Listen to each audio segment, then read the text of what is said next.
Hey folks, this is Marcos Lemus. I'm a financial advisor here at the Bulman Wealth Group, and this is your Compass Clip. I wanted to hop on here to quickly discuss something that's on the forefront of the financial news, and that is the federal rate cuts, or potential federal rate cuts, interest rate cuts. Now, as of the recording of this video, the Federal Reserve is set to meet on September 17th, that's Wednesday, to discuss this very topic. How is inflation doing? What do the jobs numbers look like?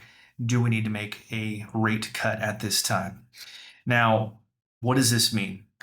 Well, recent economic data gives us certain clues as to why, right? The new jobs reports have just come out and they've had some repeated updates, certainly since March, trailing the last 12 months. And those numbers are not as good as they'd initially had hoped and initially thought with the initial numbers. So this also tells us that the labor market is strong, but it's not overheating like they'd like to see. Inflation is gradually cooling off, which is always a good thing.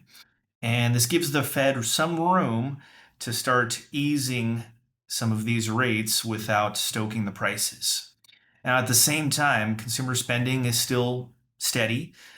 Businesses are cautious, and that really signals that the growth, overall growth, is slowing down, a little stagnant. And so what does this mean? Why does it matter? Well, a potential 25 basis point or 0.25% rate cut could lower a lot of costs for things, mortgages, loans, business credit, but also for savers, yields on CDs, potentially affect bonds, high yield savings accounts, all could feel the rate cut in different ways. So this is really a tool, though, to help support some of the growth and also keep inflation in check. It makes money cheaper to borrow for some of these smaller companies, which will in the end help with expansion. So for everyday investors and borrowers, this could mean slightly cheaper credit and potentially boost the markets, which is a good thing if you're an investor. Equities, the markets at large, could react positively, at least initially, and we'll see how things shake out. Bond yields may drop, and portfolios that are sensitive to interest rates might see a little shift. So while this decision isn't final, and till the Fed announces it and makes a decision on Wednesday, the 17th, it all signals towards at least a modest cut of 0.25% at least.